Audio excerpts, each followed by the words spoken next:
প্রবাসীদের মাঝে অনেক আকাঙ্ক্ষা আছে বাংলাদেশ বিনির্মাণে যুক্ত হওয়ার। তারা চান তাদের ভোটাধিকারটা প্রয়োগ করতে। আজকে আমরা নির্বাচন কমিশনে আলোচনায় যোগ দিয়েছিলাম। এখানে আলোচনা হয়েছে আমাদের যে প্রবাসী বাংলাদেশি ভাই বোনেরা আছেন তারা কিভাবে বাংলাদেশে তাদের ভোটাধিকার প্রয়োগ করতে পারেন, আগামী নির্বাচনে কোন প্রক্রিয়ার মাধ্যমে হতে পারে সেটা নিয়ে আলোচনা হয়েছে। ব্রডলি এখানে তিনটা প্রক্রিয়া ওনারা প্রেজেন্ট করেছেন। একটা হচ্ছে প্রক্সি ভোটিং, অর্থাৎ একজনের ভোট আরেকজনের মাধ্যমে ডেলিগেট করার মাধ্যমে দেয়া। আরেকটা আলোচনা এসেছে অনলাইন ভোটিং, আর আলোচনা এসেছে আরেকটা, সেটা হচ্ছে পোস্টাল ব্যালটের মাধ্যমে ভোট দেওয়ার ব্যাপারে। আমরা ওনারা এগুলো প্রেজেন্ট করার পরে সবগুলারই কিছু অ্যাডভান্টেজ ডিসঅ্যাডভান্টেজ দুটোই আমাদেরকে জানিয়েছেন। আমরা এটার পরে আলোচনার সময় ওনাদেরকে বলেছি যে এই জুলাই আগস্ট গণ অভ্যুত্থানের পরে মানুষের মাঝে, প্রবাসীদের মাঝে অনেক আকাঙ্ক্ষা আছে বাংলাদেশ বিনির্মাণে যুক্ত হওয়ার।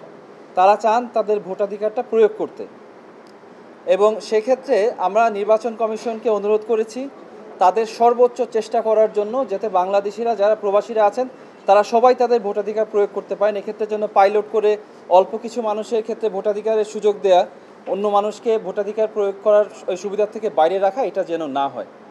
এবং আমরা আমাদের আশঙ্কার কথা জানিয়েছি যে যদি প্রক্সি ভোটিং হয়, সেই প্রক্সি ভোটিংয়ের অনেকগুলা ড্রব্যাক আছে, অনেকগুলা ক্ষেত্র আছে যেই জায়গাগুলা রিস্কি হতে পারে আমাদের ডেমোক্রেটিক প্রসেসের জন্য। সেই জন্য আমরা জানিয়েছি যে এই বিষয়ে আমাদের রিজার্ভেশন আছে। রিজার্ভেশনগুলো আমরা আগামী 15 তারিখের মধ্যে লিখিতভাবে জানাবো। এবং আমরা একই সাথে ওনাদেরকে অনুরোধ করেছি আর যে দুটো উপায় আছে, যে আমাদের তার মধ্যে একটা উপায় হচ্ছে পোস্টাল ব্যালটের মাধ্যমে ভোটিংয়ের ব্যবস্থা করা, আর অনলাইন ভোটিংয়ের মধ্যে ব্যবস্থা করা। এই দুইটার কীভাবে একটা রোবাস্ট একটা মেকানিজম তৈরি করা যায় সে বিষয়ে যেন ওরা মনোযোগ দেন, এবং এটা কাজ করার জন্য ওনারা বিভিন্ন এক্সপার্টদের সাথে এনগেজ করেছেন, সেটাকে আমরা সাধুবাদ জানিয়েছি।